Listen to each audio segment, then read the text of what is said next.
प्यारे बच्चों, dream study point में आप सभी का स्वागत है। तो आज की इस वीडियो क्लास में करने वाले हैं बिहार बोर्ड के हिंदी के पाठ 12 के सभी प्रश्नों का हल। तो चलते हैं पहले प्रश्न पर।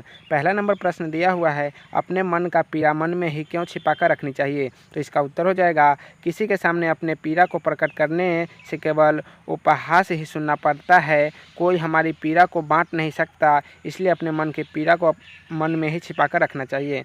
दूसरा नंबर प्रश्न दिया हुआ है, प्रेम को धागों के सामने क्यों कहा गया है, धागों के समान क्यों कहा गया है। तो इसका उत्तर हो जाएगा, जब धागा टूट जाता है तो जुड़ता नहीं है, अगर जुड़ता है तो गांठ पड़ जाती है। उसी प्रकार प्रेम यदि टूट जाता है तो उसे जोड़ा नहीं जा सकता, यदि जोड़ने का प्रयास भी किया जाए तो उसमें गांठ पड़ ही जाती है, इसलिए प्रेम को धागे के समान कहा गया है।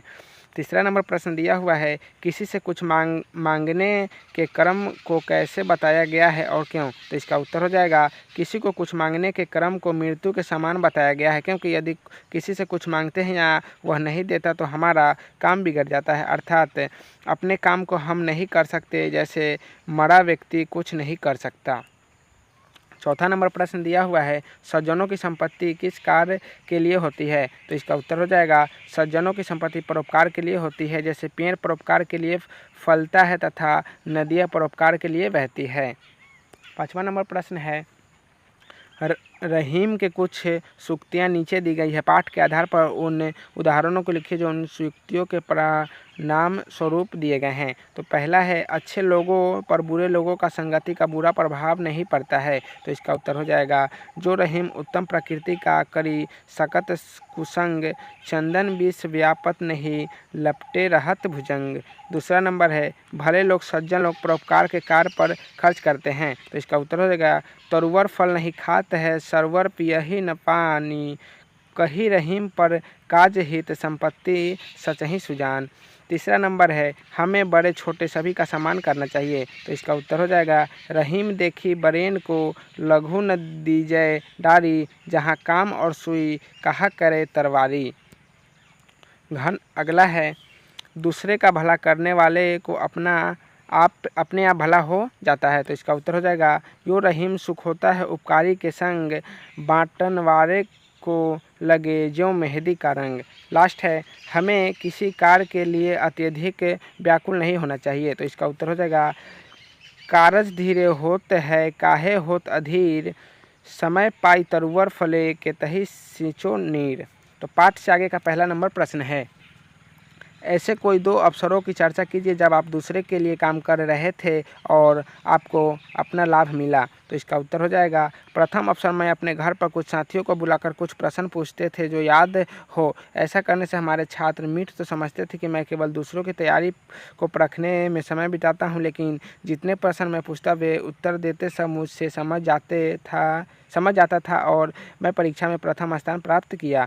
दूसरे अवसर मुझे सुधवा जानकर हमारे वर्ग के छात्र अपनी कॉपियों हमारे घर पहुंचा देते थे और मैं भी उनकी कॉपियों में अलिखित प्रश्न के उत्तर लिखा करते थे।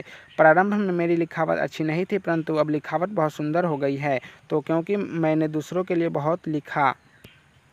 दूसरा नंबर प्रश्न दिया हुआ है, परोपकार से आप क्या समझते हैं, ऐसा कार्यों की सूची बनाइए जिन्हें आप परोपकार का कार्य समझते हैं। तो इसका उत्तर हो जाएगा, परोपकार का अर्थ दूसरों के हित के लिए काम करना। कुछ परोपकार कार्यों की सूची निम्न प्रकार है, कुआं खोदवाना या नलकूप लगवाना, तालाब का निर्माण करना, पेड़ लगाना, तालाब या नदी की सफाई करना, स्कूल खुलवाना। तो अब चलते हैं अर्थ लेखन के पहले प्रश्न पर।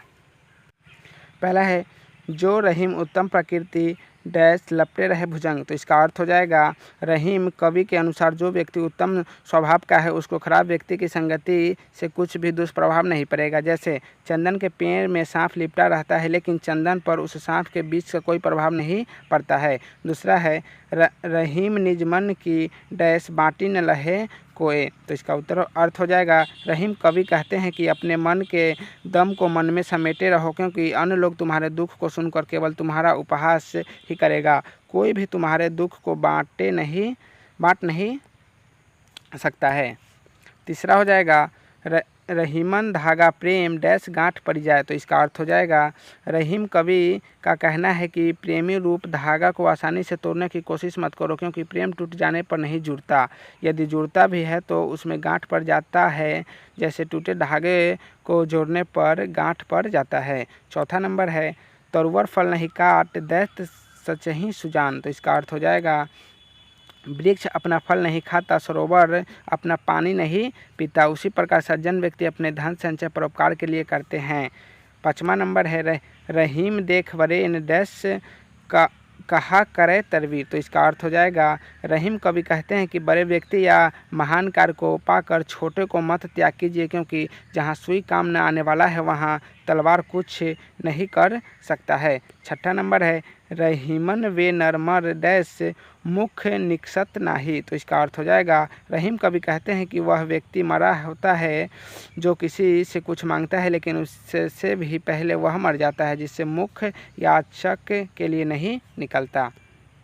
7 नंबर है यो रहीम सुख डैश मेहंदी का रंग, तो इसका अर्थ हो जाएगा उपकारी व्यक्ति संगति भी लाभकारी होता है, क्योंकि जो मेहंदी बांटता है या दूसरे के हाथों में मेहंदी लगाता है उसका भी हाथ मेहंदी के रंग में रंग जाता है, अर्थात परोपकार करने वाले स्वयं उपकृत हो जाते हैं। 8 नंबर है कारज धीरे डैश के तही सींचो नीर, तो इसका अर्थ हो जाएगा मनुष्य को अपने कर्म के प्रति अधैर्य नहीं होना चाहिए, अर्थात धैर्य नहीं खोना चाहिए, क्योंकि सब काम समय पर ही होता है, जैसे पेड़ समय पर ही फलता है चाहे हम उसको कितना भी क्यों ना सींचे।